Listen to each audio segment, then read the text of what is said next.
Yo, what is going on, everyone? My name is Nick, or the Notorious Fantasy, and in today's video, we're going to be breaking down my week number 16 top 5 defenses to stream for the 2024 fantasy football season, as well as 5 honorable mention defenses to stream on the week. But before we could get into things, I would like to ask that if you guys are new to the channel and you do end up enjoying today's video, that you please make sure to hit that subscribe button down below. And while you're down there, whether you are new to the channel or not, please make sure that you leave a like on today's video. It would help me out a ton. If you want to follow me on Twitter, please do so at NotoriousFantasy. So without further ado, let's get in my week number 16 defenses to stream for the 2024 fantasy football season. We begin with my number 1 defense to be streaming on the week, and that is the Green Bay Packers going up against the New Orleans Saints at home in Lambeau this week. The Packers defense is currently rostered in 49% of leagues on NFL, 41.2% on ESPN, and 49% on Yahoo. So if you play on any other fantasy football platform like Sleeper or CBS, then the rostership percentage is going to be slightly different, though I will note in some cases there could be a drastic difference from one website or one platform to another. Now, the reason why you are going to stream the Packers defense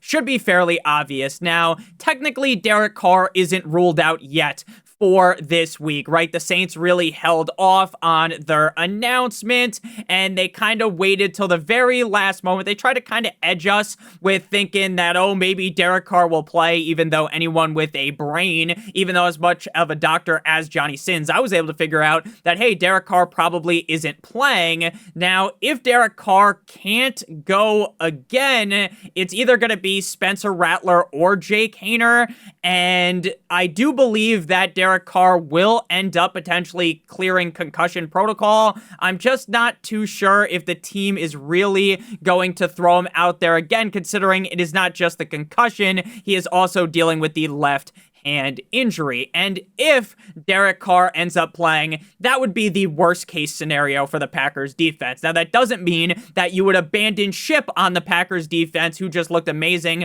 up against the Seattle Seahawks in Seattle this week, but it would kind of, in my opinion, make them just slightly more risky. But you're still going to want to play them because the Saints wide receiver core is basically a bunch of CFL, XFL guys all playing and getting their life dream of getting to start in the NFL. And I'm not trying to make fun of any of those guys because they have more money than I do. They're more successful than me. So shout out to all those guys on the Saints. And if you want to be friends, I know they're watching the video. If you want to be friends with me, I will happily be friends with you. So the Packers defense, week 15, up against the Seattle Seahawks in Seattle. Geno Smith gets whacked out in that game. Obviously, he gets hurt, which sucks. And then we end up seeing Sam Howell get to play. And it wasn't even the fun Sam Howell experience where he's like, fuck it, Terry McLaurin out there somewhere, which would be the fuck it, DK Metcalf out there somewhere, JSN out there somewhere. Instead, it was just he was taking sacks to the face like his name was Lisa Ann, right? The Packers steamroll the Seahawks. Even when Geno was under center, they win 30-13. 7 sacks, 2 INTs, 13 points allowed. We just saw the Commanders defense have a solid showing up against the Saints. Now, the Commanders offense didn't really show up because they only ended up winning the game 20-19, which was a great year, a game where most people would have expected the Washington Commanders to absolutely beat the ever-living shit out of the Saints. In that game, the defense had 3 sacks, 1 INT, and 19 points allowed. So after the Packers go ahead and play the Saints, they play the Vikings in Minnesota, and then the Bucks in Tampa. Now, the Packers defense has looked very solid as of recently, so I would be fine playing them in those matchups, but I don't think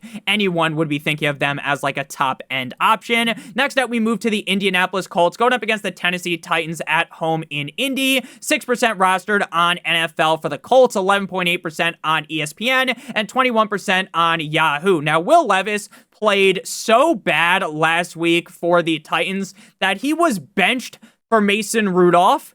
Now, I am still unsure on which way the team is going to end up going this week. Regardless of who the quarterback is, though, the Colts defense has looked solid for a multiple week stretch of games, so I do feel confident in whether or not whoever the quarterback is, right? Whether the Titans get into their Christmas spirit, right? And they end up going with Rudolph the Red-Nosed Reindeer, or if they, give the reins back to the local blind quarterback, Will Levis, I think the Indianapolis Colts defense here could be feasting like a fat kid at Thanksgiving dinner, right? The Colts defense up against the Denver Broncos in Denver in Mile High. They lose 13-31, but it really wasn't a bad effort from the defense in that game. They had 1 sack, they had 3 interceptions on Big Dick Bo Nix, and 25 points allowed.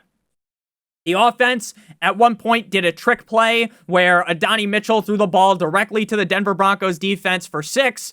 It was a brutal showing out of the Colts offense. I mean, Anthony Richardson looked fine, but the play calling was a little bit fugazi, a little bit suspect. So ultimately the Colts lose to the Broncos. But again, it wasn't like the Colts had a terrible showing. They also fumbled the ball on the 1-yard line because for some reason, instead of just moseying his way on into the end zone, Jonathan Taylor just dropped the ball like it was hot right before walking in. So that was great. Now, the Cincinnati Bengals did just go up against the Tennessee Titans in Tennessee. And like I said, Will Levis had a very bad showing. They win the game 37-27. The Bengals have 1 sack, 4 INTs, 2 fumble recoveries, 1 touchdown, and 27 points allowed. Now, the Indianapolis Colts actually have, in my opinion, one of the best, if not the best schedules for fantasy football in terms of the playoffs going forward with week 17. And if you are a heathen and you play in week 18, they have a great game there as well. So next week, they go up against the Giants in MetLife. And in week 18, they'll face the Jacksonville Jaguars at home in Indy. So if you're looking more for, hey, I want my defense, not just based off of week 16, you're like, oh, I want my defense based on week 16, week 17, and then even if you play in week 18, the Colts would technically be the better option. But in terms of this week alone, I think I would ever so slightly lean with the Green Bay Packers. Next up, we move to defense number 3, the Cincinnati Bengals going up against the Cleveland Browns, 44.8% rostered on NFL, 49.1% on ESPN, and 39% on Yahoo. Now, Jameis Winston got benched on Sunday up against the Kansas City Chiefs, and head coach Kevin Stefanski does not appear to want to make the decision as of just yet on who the quarterback 1 is going to end up being, whether it's famous Jameis Winston or DTR Dorian Thompson-Robinson. Even with how bad the Bengals defense has looked at many points this season, right? A defense that is just getting plowed out like they're in the back of the bang bus. I do believe that they have looked better, and I am willing to accept the risk, bite the metaphorical bullet, and play them this week up against the Browns. Now, the Bengals defense, we just read off all of the stats. We're to do it again, just in case you skipped past the Colts part where we talked about the Bengals defense. So they beat the Tennessee Titans in Tennessee, W 37-27, 1 sack, 4 INTs, 2 fumble recoveries, 1 touchdown, and 27 points allowed. Now, I do definitely believe the Chiefs, who just played up against the Cleveland Browns in Cleveland, do have a much better defense, a much superior defense compared to the Cincinnati Bengals. But again, we just saw the Bengals eat Will Levis alive. They could definitely do the same thing to Jameis or DTR. And in that game for the Chiefs, they win 21-7. Mahomes ends up getting hurt, and that's kind of going to be the narrative of that game, whether we're going to end up seeing Mahomes or Philadelphia Eagles legend Carson Wentz end up suiting up for the team this week. So the Chiefs defense ended up in Cleveland, 5 sacks, 4 INTs, 2 fumble recoveries, and 7 points allowed. Now, after this game, the Bengals play the Broncos next week at home in Cincinnati, followed by the Steelers, which basically to me means you want to kind of turn the other cheek on them after this game. Sure, I'm fine rolling the dice up against the Cleveland Browns, but going up against the Broncos, even with Bo Nix being a complete and utter fucking disaster, I don't think that's going to go well. And I don't think Mr. Unlimited is going to have a terrible game up against them either. So the Bengals are kind of a 1-week rental, in my opinion. Next up, we got the Atlanta Falcons going up against the New York Football Giants at home in Hotlanta. 10.9% roster on NFL, 15% on ESPN, and 36% on Yahoo. Now, the Falcons play tonight on Monday Night Football in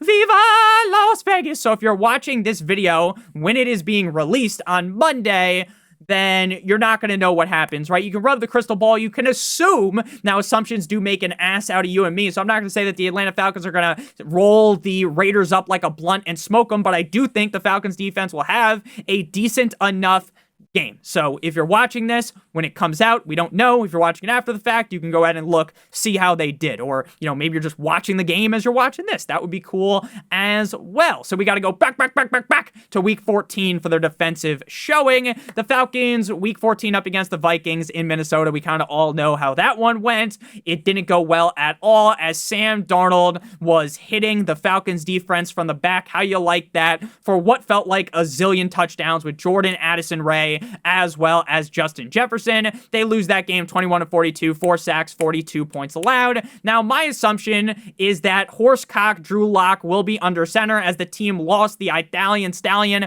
Tommy Cutlets, Tommy DeVito on Sunday to a concussion, and we had to watch that bum bastard Tim Boyle end up playing quarterback. Lock was not wearing a walking boot as of last Friday, so he makes the most sense in this matchup. Technically, Lock is the best option out of what they have, so that is kind of a little bit shitty in my opinion for the Falcons, but the Falcons, I described them last week perfectly.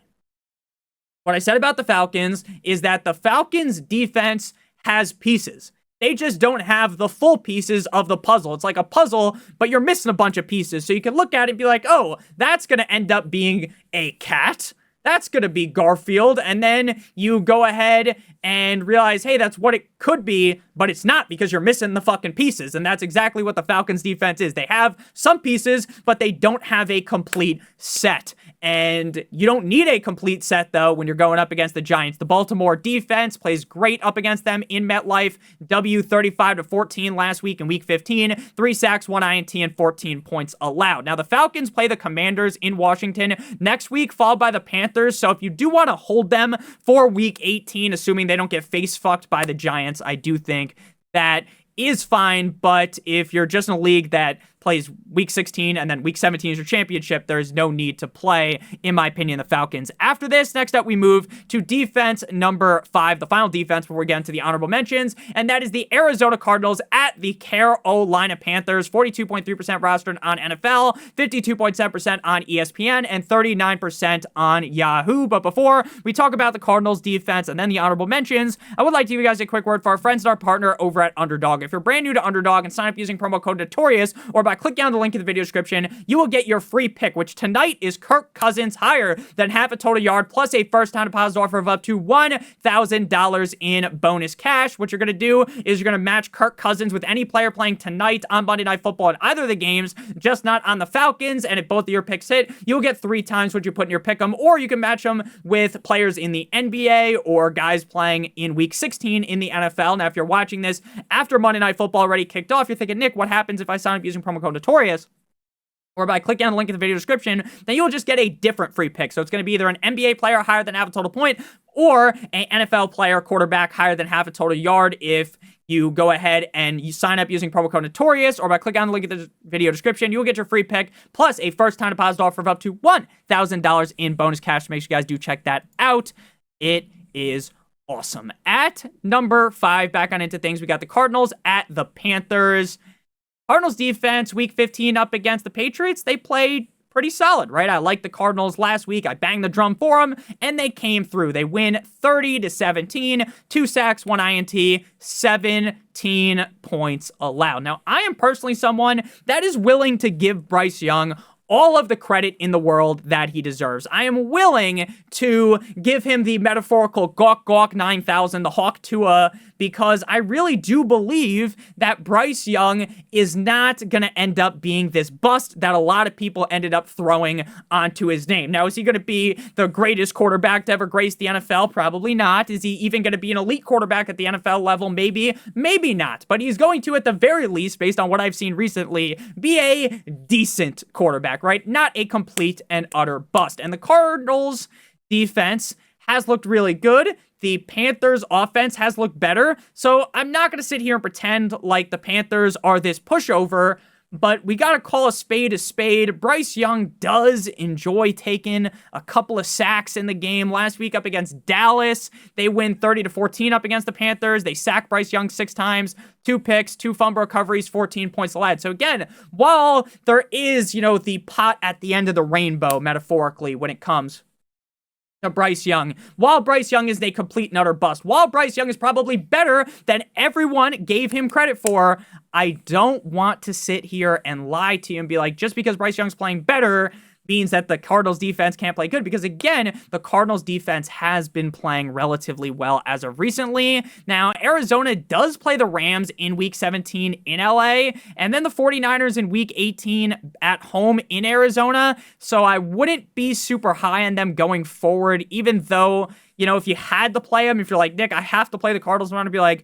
that's a terrible idea. But I also wouldn't sit there and tell you that they're like this great option. If you guys have enjoyed today's video this far, hit that subscribe button like it owes you some money. Leave a like on today's video. It would help me out a ton. Final defenses to discuss here are the honorable mentions. We got the Buffalo Bills going up against the Patriots. No brainer. The reason why they're not a part of the video is because they are way too highly owned to even crack the... What I try to do is make it so around 50% or fewer percent of leagues, the defenses are owned in. The Bills are owned in way more than that. The Philadelphia Eagles at the Washington Commanders. Last time these two teams played, the Eagles defense played great. The Eagles defense has been pretty solid, so I do feel confident in them, but they're also too highly owned. The Vikings going up against the Seahawks in Seattle. Could be Geno Smith, could be Sam Howell. But you guessed it, the reason why they're not a part of the main video is because they're too highly owned. Then we got the Bucs going up against the Cowboys in Jerry's World. Now, the Buccaneers defense has been sneaky good, but I will also note that the Cowboys offense has also been sneaky good. So I don't have the balls to actually rank them as an actual start, but I would be fine. If you're in a deeper league, you're kind of scavenging down there, trying to pick up a defense, I think the Bucs are fine. And then the final defense is going to be the Las Vegas Raiders going up against the Jacksonville Jaguars in in Duval, but the game's actually in Viva Las Vegas. Any team playing Mac Jones is fine to me. Now, the facts that Max with 2 X's Crosby is not going to be playing, that sucks, but if you're in a last-ditch effort scenario, you're scavenging the bottom of the barrel, I would definitely prefer to have the Bucs, but there's some assholes in your league holding 2 defenses or something like that, and you're really looking for a deep shot, a high upside shot, I think the Raiders are fine. So thank you guys all so much for watching today's video. If you did end up enjoying, make sure you guys do hit that subscribe button down below, and whether you are new to the channel or not, make sure you guys leave a like on today's video. It'll help me out a ton. If you want to follow me on Twitter or X, please do so at NotoriousFNTSY, and make sure if you guys are new to Underdog, you sign up using promo code Notorious to get your free pick tonight. Atlanta Falcons quarterback Kirk Cousins higher than half of a total yard, plus a first-time deposit offer of up to $1,000 in bonus cash. Again, if you're watching this after Monday Night Football already kicks off, then you will be able to get a different free pick by signing up using promo code Notorious or by clicking down the link in the video description. I love you guys a long time. Hope you guys have a great one, and let's eat some W's in Week 16.